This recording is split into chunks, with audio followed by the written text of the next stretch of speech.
kota Mekah dan Madinah dan melaksanakannya dengan ikhlas. Zakat, pokoknya zakat. Padahal syarat diterimanya zakat itu adalah ketika orang yang melakukan zakat atas dasar kedermawanannya, bukan atas dasar keterpaksaannya. Wa may yuqa syuhha nafsihi fa ulaika humul muflihun. Orang yang beruntung itu bukan orang yang melaksanakan zakat. Orang yang beruntung itu adalah orang yang menunaikan zakat atas dasar perlawanan dia terhadap sifat kikirnya. Dia melawan nafsunya untuk melawan sifat bakhilnya, dia melawan sifat kikirnya, dia tunaikan zakat. Kalau orang itu loman pasti zakat. Tapi kalau orang itu zakat belum tentu karena lomannya. Banyak orang zaman sekarang zakat, tapi maaf, makanan kucingnya lebih mahal kadang-kadang daripada zakat fitrahnya. Sama kucingnya loman, bagus, tapi sama manusianya medit. Ini bukan tipe zakat yang diterima oleh Allah Subhanahu wa taala. Kenapa? Terpaksa. Yang dia cari bukan gobulnya amal, tapi yang penting gugur kewajiban. Begitu juga dengan puasanya kita. Puasanya kita ini yang terpenting bukan hanya sekedar bagaimana kita bisa menahan lapar dan haus dari subuh sampai maghrib, menahan nafsu dan syahwat kepada yang halal, suami kita atau istri kita dari subuh sampai maghrib, tapi juga bagaimana kita menjaga anggota tubuh kita. Begitu juga dengan hati dan pikiran kita dari apa-apa yang dilarang oleh Allah Subhanahu wa taala. Karena itu diwajibkan kepada kita itu puasa ada tujuan, yaitu la'allakum tattaqun. Allah wajibkan puasa. Puasa itu bukan tujuan. Puasa itu hanya sekedar cara buat kita untuk menjadi orang yang bertakwa. Kalau ada orang dari Surabaya ke Madura lewat Suramadu, kalau dia menganggap Suramadu adalah tujuan, ya dia nggak akan pernah sampai ke Madura. Kalau dia menganggap bahwa Suramadu ini hanyalah jembatan, perantara, tujuan aslinya yang dia cari adalah Madura, sampai ke Madura. Tapi kalau kita menganggap bahwa puasa itu yang penting lapar dan haus, dia nggak akan sampai kepada ketakwaan. Karena lapar dan haus itu hanya perantara. Banyak di antara kita ini kadang-kadang puasa yang penting lapar haus. Bukan itu yang paling penting. Yang paling penting adalah hasil dari lapar dan hausnya kita ada ketakwaan enggak? Ada ketakwaan enggak? Setiap ibadah itu ada yang dicari. Salat khusyuknya, baca Quran tadabburnya, puasa ketakwaannya, zakat kedermawanannya, haji ikhlasnya. Setiap ibadah kita ada yang dicari. Dan sesuatu yang dituntut oleh Allah Subhanahu wa taala itulah yang menjadi syarat mutlak agar ibadah kita diterima oleh Allah Subhanahu wa taala. Tapi banyak manusia zaman sekarang melaksanakan ibadah sifatnya formalitas, gugur kewajiban, nggak ada tuntutan macam-macam, selesai. Kira-kira ada nggak di antara kita ini yang mau kerja cuma cari pengalaman wis, saya nggak cari bayaran? Ada di antara kita yang mau kerja sifatnya hanya cari pengalaman tok, pasti cari upah, cari gaji, cari bayaran. Kalaupun dulu kita magang, cari pengalaman, gak digaji gak apa-apa. Tapi kan kita gak mau selamanya magang. Setahun 2 tahun maksimal, selesai. Setelah itu cari gaji untuk makan, untuk nafkah. Pertanyaannya puasanya kita ini dari tahun ke tahun, apakah betul-betul mencari nilai, mencari hasil, mencari panen, mencari apa yang dicari oleh Allah Subhanahu wa taala, atau hanya sekedar magang, cari pengalaman lapar, cari pengalaman haus? Kalau cuma sekedar cari pengalaman lapar dan haus, nggak nunggu Ramadan. Di luar Ramadan juga bisa kita melapar-laparkan diri dan menghaus-hauskan diri. Bukan itu yang kita cari sebetulnya. Yang dicari adalah apa yang dicari oleh Allah. Apa itu? Ketakwaan. Karena itu Sayyidina Ali bin Abi Thalib karramallahu wajhah mengatakan, kunu bigabulil amal ahamma minkum bil amal. Jadilah kalian di dalam amal, diterimanya amal lebih penting daripada amalnya. Ada zahir, ada batin. Jadikan zahir itu sah, batin itu diterima atau tidaknya. Nahan lapar dan haus itu sah nggak sahnya. Tapi bagaimana kita jaga mata, jaga lisan, jaga hati, jaga pikiran daripada kebencian, itu adalah syarat diterimanya. Tolak ukur sah nggak sahnya lapar haus, tapi tolak ukur diterima atau tidaknya ketakwaan. Jadilah kita, kata Sayyidina Ali, di dalam melaksanakan amal terhadap apa yang terhadap diterimanya itu amal, lebih kita nomor satukan daripada amalnya sendiri. batinnya lebih kita utamakan daripada dohirnya. Dohir penting, tapi lebih penting lagi adalah batinnya. Fa innahu la yagillu amalun maqbul, karena ketahuilah nilainya enggak sedikit amal yang diterima itu.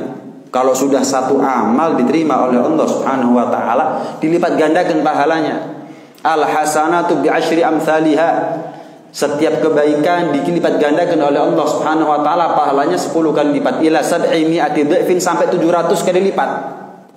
Kecuali puasa yang sudah pernah kita bahas kemarin waktu kultum tarawih. Kecuali puasa. Kalau puasa, innama yuwaffas sabiruna ajrahum bighairi hisab. Kecuali pahalanya puasa. Mau puasa sunnah, apalagi puasa Ramadan, dilipat gandakan, enggak ada batas, enggak ada digit, unlimited. Ketika kita sholat dicatat sama malaikat, tapi ketika kita puasa enggak dicatat sama malaikat. Ketika kita melakukan ibadah apapun ada catatan amalnya. Tapi kalau ibadah puasa enggak pakai catatan amal, pahalanya langsung cash dari Allah Subhanahu wa taala. Kullu amal ibni adam lahu illa siyama fa innahu li wa ana azibi. Setiap amal anak manusia untuk mereka, tapi kalau sudah puasa itu untukku, dan aku sendiri yang akan memberikan balasannya nanti di hari kiamat, langsung, tanpa perantara malaikat, tanpa perantara catatan amal. Saking istimewanya puasa, sampai puasa itu dikecualikan oleh Allah Subhanahu wa taala dibanding dengan ibadah-ibadah yang lain. Dalam hadisnya yang lain, Rasulullah sallallahu alaihi wasallam pernah mengatakan, kam min shaimin laisa lahu min siyamihi illa al-ju' wal 'atash. Berapa banyak teguran dari Nabi, nasihat dari Nabi. Berapa banyak orang itu puasa tapi dia enggak dapat apa-apa dari puasanya, kecuali pengalaman pernah lapar dan pernah haus. Wa rubba ga'imin laisa lahu min qiyamihi illa sahar. Dan berapa banyak pula di antara umatku, mereka qiyamul lail ketika Ramadan, tarawih, witir dan lain sebagainya, tapi dia enggak dapat apa-apa kecuali capek, payah, kurang tidur, begadang, selesai. Wis. Puasanya cuma dapat lapar haus. Qiyamul lailnya cuma dapat capek dan kurang tidur. Wis, enggak lebih daripada itu. Maka dibahas oleh ulama, apa penyebab orang itu puasa sah sih sah, cuman jangan tanya dah pahala, jangan tanya rahmatnya Allah, jangan tanya surganya Allah, ridhonya Allah, ampunannya Allah, jangan tanya. Terus pokoknya sah, tapi diterima enggak? Apa? Yang pertama, kata sebagian ulama, termasuk di antara perkara-perkara yang membatalkan pahalanya puasa itu ada 5. Khamsun yuftirna shaim, kata Nabi. Ada 5 perkara yang bisa membatalkan pahalanya puasa. Yang pertama apa? Al-kizib, bohong, berdusta. Berbuat kebohongan, berdusta, itu munaqidun lil iman, kata ulama. Orang yang melakukan kebohongan, perbuatan dusta, itu bertentangan dengan imannya dan mengikis keimanannya. Lihat bagaimana Allah Subhanahu wa taala di dalam Al-Quran mensifatkan, innama yaftaril kadhibal ladzina la yu'minuna bi ayatillah. Innama, inna itu harfu taukid. Dari segi ilmu nahwu, gramatikal bahasa Arab, inna itu harfu taukid. Apa maksudnya? Memberikan makna penegasan. Makanya kalau kita buka kamus, artinya inna adalah sesungguhnya. Ada makna penegasan di situ. Nah, inna kalau gandeng dengan ma, inna ma-nya mazaidah, maka maknanya adalah liifadatil hasar, menunjukkan arti yang spesifik. Gampangannya begini, orang yang berbohong itu hanya orang yang tidak beriman kepada Allah. Maka kata ulama, tidak beriman ini satu di antara 2. Ngaku iman tapi tidak mendapatkan legitimasi keimanan dari Allah Subhanahu wa taala. Orang yang suka bohong ini mungkin adalah orang yang mengaku iman, tapi di sisi Allah belum tentu diakui keimanannya oleh Allah. Atau yang kedua, ya dia iman, cuman minim. Imannya adalah iman yang rentan, imannya adalah iman yang resiko, imannya adalah iman yang riskan. Padahal kita tahu iman itu modal terpenting buat kita untuk masuk surga. Maksiat banyak, naudzubillah, mati suul khotimah, tapi mati masih bawa iman. Cepat atau lambat dia mentas dari neraka masuk surga. Baik, bagus akhlaknya, cuman nggak iman sama Allah. Mati, kapan di akhirat, kiamat masuk neraka, nggak mungkin masuk surga. Kenapa? Modal terpenting orang masuk surga adalah iman. Jadi kalau orang itu berdusta, itu mengikis keimanannya, ya hati-hati. Jangan dianggap enteng. Kita ini hidup di zaman di mana yang namanya dosa besar dianggap bukan dosa lagi. Dosa kecil kita lakukan, kita langgar karena menganggap alah dosa kecil, kita remehkan, itu jadi dosa besar. Dosa kecil kita tetap langgar gara-gara kita meremehkan, alah cuma dosa kecil, itu jadi dosa besar. Ketahuilah kita hidup di zaman bukan seperti itu. Kita hidup di zaman lebih parah daripada itu. Dosa besar dianggap bukan dosa, dianggap normal sama sekali. Durhaka itu macam-macam. Ada durhaka anak kepada orang tua. Ada yang lebih parah daripada itu. Durhakanya santri kepada gurunya. Ada yang lebih parah daripada itu. Durhakanya nabi, durhakanya umat kepada nabinya. Ada yang lebih fatal daripada itu, dan ini puncak kedurhakaan. Apa itu? Durhakanya seorang hamba kepada Tuhannya. Banyak orang sekarang ini menganggap selama saya baik sama manusia, tidak melakukan kriminalitas, ya saya ini orang baik. Walaupun mungkin dia nggak sholat, walaupun dia mungkin nggak puasa, walaupun dia sebetulnya maksiat kepada Allah, tapi tidak secara kriminalitas, nggak melanggar hukum. Misal ada statement dari orang, saya nonton video porno, normal. Saya nonton video porno, normal. Yang penting saya nggak ikut nge-share. Ini kriminalitas ini. Jadi kalau saya nonton video porno nggak apa-apa. Dia lupa nonton video porno ini kriminal kepada siapa sebetulnya. Dia sudah melanggar aturannya siapa. Dia menganggap bahwa selagi saya tidak melanggar hukum, ya saya bukan orang jahat. Tuh, ya apa sih? Apakah dia sudah mulai menuhankan manusia? Sudah mulai menuhankan manusia ini orang. Hati-hati, karena itu kita hidup di zaman di mana kemaksiatan, dosa besar dianggap bukan dosa lagi. Yang penting enggak melakukan kriminalitas, enggak melanggar hukum, selesai. Padahal hukum ada dua, ada hukum antara kita sama manusia, ada hukum antara kita sama Allah. Kalau kita sudah melanggar hukumnya Allah, kita sudah melakukan apa yang disebut dengan puncaknya kedurhakaan. Di mata negara kita enggak melanggar hukum, tapi di mata Allah, Tuhan yang ngasih hidupnya kita ini, dibilang kita ini melanggar. Bagaimana mungkin dia mengatakan itu normal? Bagaimana mungkin dia mengatakan dia adalah orang-orang baik, saya bukan orang jahat? Nih kita hidup di zaman seperti itu sekarang. Banyak orang menganggap lumrah, wajar, normal, kemaksiatan, dosa besar. Fanaj'al la'natallahi 'alal kadhibin, dan perbuatan dusta itu bisa memancing murkanya Allah. Ini yang pertama. Yang kedua, termasuk perkara yang bisa membatalkan pahalanya puasa, itu adalah al-ghibah, menggunjing, membicarakan aibnya orang lain. Maaf, orang yang doyan ngerasani orang lain, itu biasanya adalah orang yang tidak bisa memandang kebaikannya orang lain. Biasanya orang yang doyan rasan-rasan itu adalah orang yang suka menganggap besar dosanya orang lain, orang yang selalu melek sama salahnya orang lain. Biasanya begitu. Orang yang selalu mandang orang lain dengan pandangan yang buruk, enggak ubahnya mentalnya dia adalah mental tikus. Tikus gimana tikus? Tikus itu masuk istana, tetap yang dia cari adalah God. Mentalnya mental kecoa. Masuk tempat bersih wangi, yang dia cari adalah sampah. Mentalnya mental laler. Tubuh sehat, yang dia cari adalah borok. Orang yang suka ngelihat aibnya orang lain, seneng kalau dia punya rahasia tentang aibnya orang lain, kartu asnya orang lain, seneng. Itu menjadi bahan buat dia untuk rasan-rasan. Ini berarti orang gak bisa mandang baiknya orang, tapi dia melek sama salahnya orang. Sejelek-jeleknya orang, seburuk-buruknya orang, itu ada baiknya. Sebaik-baiknya kita itu ada buruknya.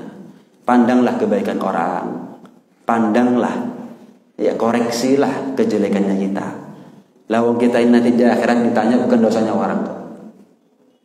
Saya mau tanya, ada dua orang, si A sama si B, sama-sama punya borok. Kira-kira kalau si B ngulik-ngulik boroknya A, apakah boroknya B jadi sembuh? Apakah gara-gara si B ngulik-ngulik boroknya si A, apakah boroknya si B jadi sembuh? Enggak. Gara-gara dia tidak perhatian sama boroknya dia, lebih perhatian sama boroknya orang lain, malah tambah nemen boroknya dia.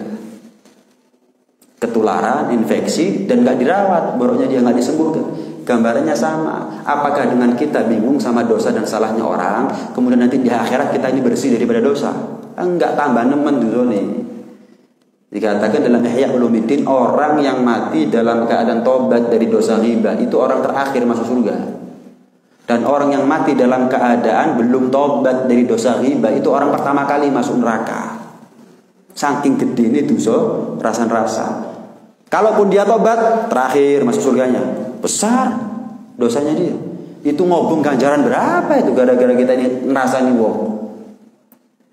Kalau dia nggak tobat, oh paling pertama sudah masuk neraka.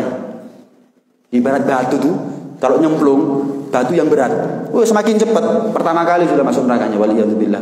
Lihat, pernah di zaman Nabi SAW ada dua orang perempuan siang hari Ramadan merasakan haus dan lapar yang sangat. Nggak kuat, rasanya kepingin makan, kepingin minum. Mereka merasa kalau saya nggak makan, nggak minum, mati atau sakit nih. Akhirnya karena dia perempuan nggak berani tanya langsung face to face kepada Rasulullah SAW. Maka minta tolong kepada seorang budaknya. Wahai budakku, tolong tanyakan kepada Rasulullah. Kami berdua ini puasa, niat apa segala macam sahur sudah. Cuman sekarang ini kami nggak kuat, lapar, haus. Kalau kami nggak segera makan atau minum, kami khawatir kalau nggak sakit ya mati ya. Boleh nggak? Tanya sama Rasulullah, boleh nggak kami ini membatalkan puasanya kami? Nanti di luar Ramadan kami qadha. Tanya ini budak. Ketika tanya kepada Rasulullah, nggak direken sama Rasulullah. Sampai 3 kali tanya. Maka Rasulullah bilang, wahai fulan, bilang sama kedua tuan kamu yang perempuan itu, suruh mereka muntahkan isi perutnya ke dalam wadah ini. Misal baskom dikasih sama Nabi, baskom misalkan ya. Suruh mereka muntahkan isi perutnya ke dalam wadah ini. Bingung nih Buddha. Kok antara pertanyaan sama jawaban kayak nggak nyambung. Tapi karena Nabi, ya nggak mungkin nggak nyambung ini. Cuman kita aja yang nggak ngerti. Wis nurut wis, pulang. Tanya dua perempuan tadi, gimana jawabannya Nabi? Nggak tahu. Jawabannya Nabi, Anda cuma disuruh memuntahkan isi perutnya ke dalam wadah ini. Bingung juga mereka. Wadah apa? Dilihat. Subhanallah, ketika dilihat mual. Unek-unek. Subhanallah, muntah. Tapi aneh. Muntahnya bukan makanan atau minuman, misalkan tadi sahur, bukan. Muntahnya adalah daging, busuk, darah, dan nanah. Orang kedua, temannya kaget juga loh. Kok aneh nih? Dilihat mual juga. Muntah lagi dengan muntah yang sama. Maka budak tadi diperintah, coba tanya sama Rasulullah, apa nih maksudnya ini? Sampai kepada Rasulullah, bilang ya kepada kedua tuannya yang perempuan tadi itu, bilang mereka sudah mengharamkan apa yang halal, tapi mereka berbuka dengan apa yang haram. Mereka sudah puasa dari apa yang halal, tapi sayang mereka menghalalkan apa yang haram, berbuka puasa dengan apa yang haram. Wala yaghtab ba'dukum ba'dha. Ayuhibbu ahadukum ayyakula lahma akhihi maitan fakarihtum, persis dengan firman-Nya Allah Subhanahu wa taala dalam Al-Qur'an. Jangan suka menggunjing kejelekannya orang lain satu sama lain. Apakah kalian suka memakan daging bangkai saudaranya kalian sendiri? Makanya muntahnya muntah darah, muntah nanah, muntah daging. Kenapa kayak orang makan daging bangkai?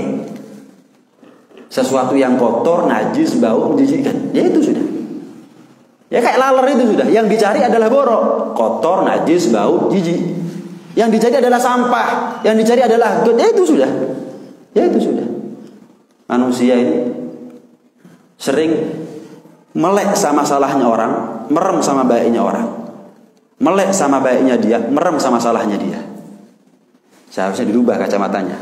Melek sama baiknya orang, merem sama baiknya kita. Merem sama salahnya orang, merem sama baiknya kita. Itu seharusnya.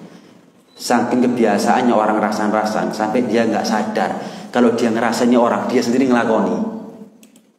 Cuma nggak sadar dia. Kenapa? Itu tadi. Dia melek ke orang tapi merem sama dirinya sendiri. Pernah nggak? Pernah nggak? Ada orang ya. Wah, kebiasaannya rasan-rasan wis. Dia pernah ngerasanya orang, terus dalam hati kita ngempet loh. Lawa doa. Pernah nggak kita ini didatangi sama orang, waduh menyebutkan aibnya fulan, disebut itu. Terus dalam hatinya kita batin, loh kamu kan juga ngelakuin itu. Iku doyan rasan-rasan nih gula kan? Lagi rasan-rasan nih.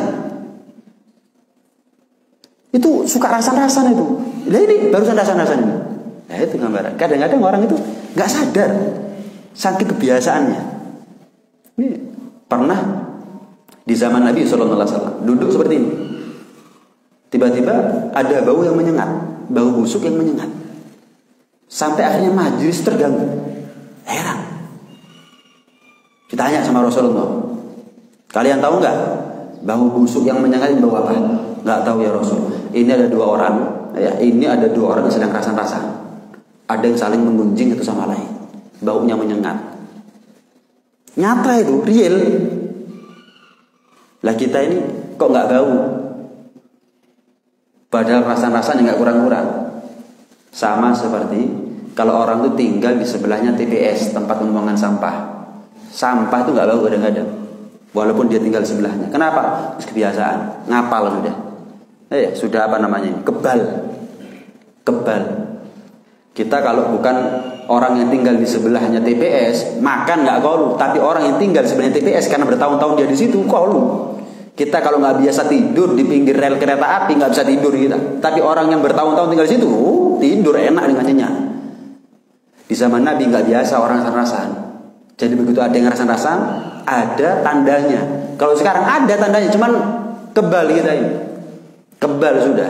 Kenapa? Kalau Nabi sahabat nggak pernah rasan-rasan. Kita doyan rasan-rasan bodoh.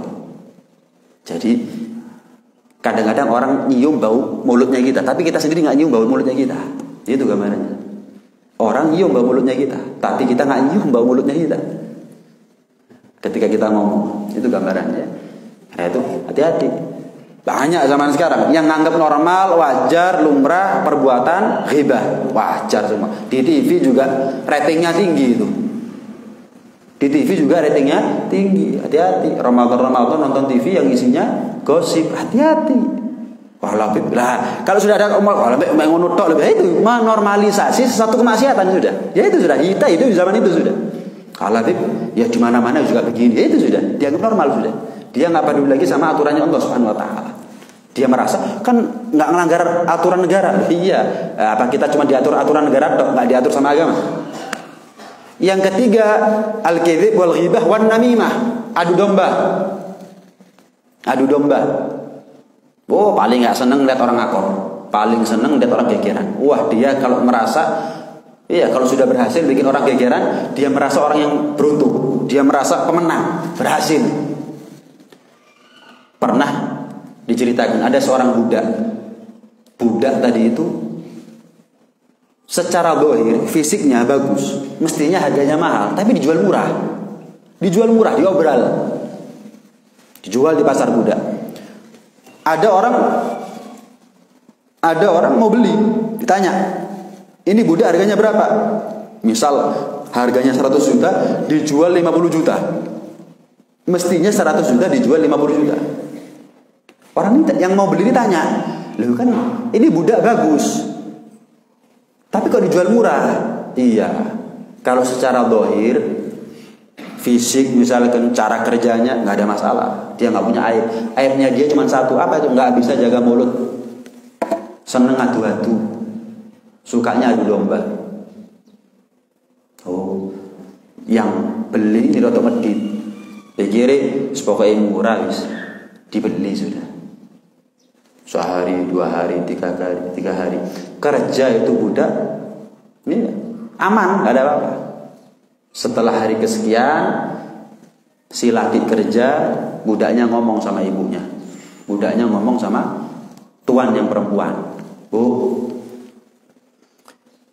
bapak ini kalau ngeliat gelagatnya, Bu, saya sama bapak ini kan sama-sama laki. Kalau ibu mungkin nggak peka, kalau saya peka. Apa maksudnya? Bapak ini kalau melihat gelagatnya dia, kayaknya udah selingkuh, udah main sero. Saya tahu gelagatnya, Bu. Orang yang setia sama yang nggak setia itu saya tahu. Sama-sama laki. Kalau ibu mungkin nggak tahu, nggak sadar, nggak peka. Ngawur kamu. Saya ini tinggal sama bapak serumah bertahun-tahun. Kamu ditinggal sini berapa hari? Kok sok tahu? Udah, Bu, gini aja. Anggap omongan saya ini bohong. Angin lalu, masuk telinga kanan, keluar telinga kiri. Anggap begitu. Cuman mau nggak ibu? Suami ibu tambah cinta sama ibu? Oh ya mau kalau gitu. Gampang. Nanti malam ambil 3 helai rambutnya bapak. Kasihkan saya kasih mantra-mantra. Itu bapak kalau keluar bingung pulang, Bu. Wah, pikirannya bapak lengket sama ibu. Anggap omongan saya tadi bohong sudah. Fitnah misalnya. Tapi ini kan nggak ada ruginya bagi ibu. Pikir sama si perempuan ini. Ya juga ya. Ya wis. Sore pulang si majikan yang laki. Pak, ibu nggak beres. Kenapa?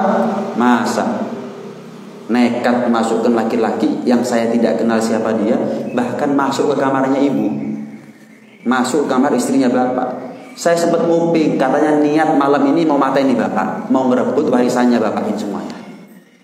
Ngawur kamu nih. Saya ini tahu betul siapa ibu bertahun-tahun. Kamu baru kerja berapa hari kok sok tahu, lebih tahu dari ibadah saya tentang istri saya. Ya sudah kalau nggak percaya. Si laki itu sebetulnya antara percaya sama nggak percaya, sehingga ketika malam pura-pura tidur. Subhanallah, pintu dibuka, istrinya masuk tapi mengendap-mengendap. Suaminya curiga, mulai kapan istri saya masuk kamarnya sendiri kok mengendap-mengendap? Tambah deket, bawa gunting. Temenan cari budak ini. Katanya matanya aku ternyata. Padahal niatnya bawa gunting mau apa? Potong rambut. Begitu deket, mumpung turun dipatahin, tak patahin dipatahin. Keluarganya yang perempuan nggak terima, dipatahin sing lanang. Keluarganya yang laki nggak terima, kegeran. Gara-gara mulut. Kadang-kadang sak kampung, gara-gara mulutnya satu orang kadang-kadang. Kadang-kadang sak masjid, gara-gara mulutnya satu orang kadang-kadang. Kadang-kadang apalagi lebih lebar, hati-hati sama grup WhatsApp segala macam. Kita ini nggak tahu. Jadi jangan sampai kita ini jadi korban tapi atas ketidaktahuannya kita. Maaf, contoh permainan orang atas yang ingin mengadu domba yang di bawah. Kita nggak tahu apa-apa. Pokok share, hati-hati, dipertanggungjawabkan untuk share itu. Ini kalau termasuk adu domba batal pahala puasanya kita. Kalau masalah ghibah tadi itu ada sebagian pendapat ulama mengatakan kapan orang puasa ngerasa nih batal puasanya, wajib digodok di luar Ramadan. Ada pendapat, tapi pendapat yang utama dalam mazhab Syafi'i nggak batal puasanya, tapi 0 pahalanya. Nah, setelah itu apa? Wan namimah wan nadhar bi syahwah, memandang dengan pandangan syahwat. Ini ya, termasuk apa yang diharamkan oleh Allah Subhanahu wa taala, dan itu termasuk perkara yang bisa membatalkan pahalanya puasa, ya, memandang dengan pandangan syahwat. Karena itu diminimalisir untuk buka HP atau nonton televisi kalau sudah di bulan Ramadan ini. Kenapa? Khawatir nonton yang enggak-enggak. Makanya dikatakan tidur di bulan Ramadan itu ibadah jika kita niati untuk menghindar dari kemaksiatan, bukan untuk killing time. Saya tidur biar apa? Biar enggak terasa tahu-tahu maghrib. Saya tidur biar apa? Biar enggak terasa laparnya saya, puasanya saya, atau hausnya saya. Ini bukan termasuk tidur yang puasa beribadah, berpahala, enggak. Kalau tidur diniati untuk menjauh dari kemaksiatan, ini baru tidurnya berpahala. Daripada saya ini melek nanti nonton TV, melek tapi nanti buka HP, wis mending saya tidur. Nah, ini tidur berpahala. Ini tidur yang berpahala. Yang terakhir, yang kelima adalah syahadatuz zur atau al-yaminul fajir, sumpah palsu. Imam Syafi'i mengatakan, demi Allah, seumur hidupku aku nggak pernah sumpah ngucap wallahi, itu nggak pernah. Baik ketika posisiku benar, apalagi ketika posisiku salah. Bela diri sampai mengucap wallahi, nggak pernah. Iya. Walaupun benar, nggak. Karena itu jangan pernah kita ini menjual namanya Allah Subhanahu wa taala untuk apalagi untuk hal-hal duniawi, apalagi untuk menutupi aibnya, membela dirinya tapi dia pakai namanya Allah Subhanahu wa taala, keagungan daripada dan kebesaran daripada namanya Allah Subhanahu wa taala. Berapa banyak orang puasa nggak dapat apa-apa daripada puasanya kecuali lapar dan haus. Berapa banyak orang itu qiyamul lail nggak dapat apa-apa daripada qiyamul lailnya kecuali hanya sekedar capek, payah dan kurang tidur, kurang istirahat dan begadang. Kenapa?